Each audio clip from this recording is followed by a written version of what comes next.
Hi, I'm Jason Schwartzman. I'm Jake Ryan. And I'm Scarlett Johansson. Where are you? Asteroid City, Farm Route 6, Mile 75. Hey everyone, I'm Jeffrey Wright. Junior stargazers and space cadets. Each year we celebrate Asteroid Day. Hey everyone, I'm Maya Hawke. And I'm Rupert Friend. And we star in Wes Anderson's new movie, Asteroid City.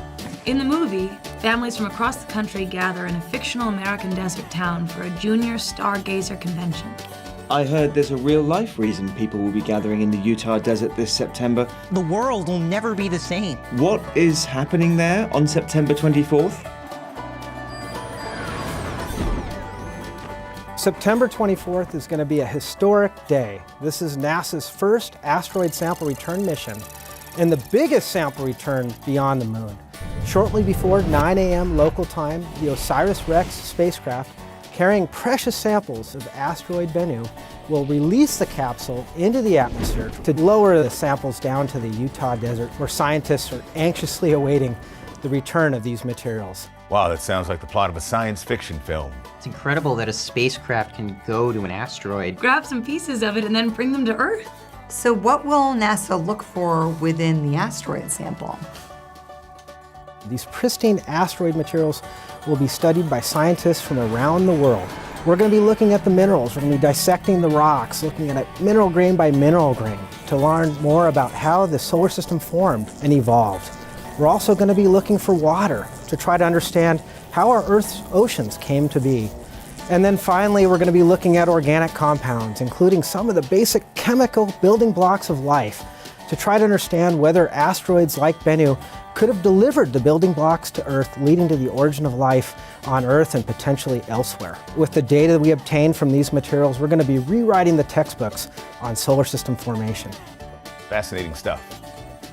But don't fragments of asteroids land on Earth all the time? Why can't we study those pieces instead of a mission to bring this sample to the Earth? Yeah, that's a great question. I mean, in fact, the Earth is constantly being bombarded by fragments of asteroids in the form of meteorites. But one of the big problems with studying meteorites is you don't always know where they came from, and it also can be contaminated. Fair enough. It makes sense that we'd want to study something more pristine.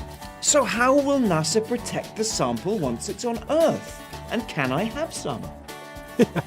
Oh, I wish we could have some of these samples. I wish I could bring one home with me to put on my dresser at home. But the reality is these samples will only be for educational purposes and scientific research. The samples will be transported to the NASA's Johnson Space Center, where they built a special curation facility just for keeping these samples safe and pristine.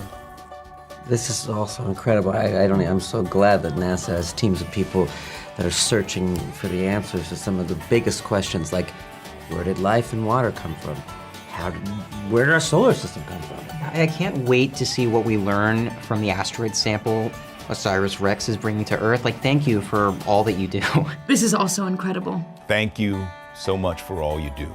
Well, you just said that name. You just said OSIRISREx. That was the thing. That was kick-ass. How did you do that? I was like, what is this phrase? I was like, OSIRISREx. OSIRISREx. Yeah, Osiris. It was great. OSIRISREx.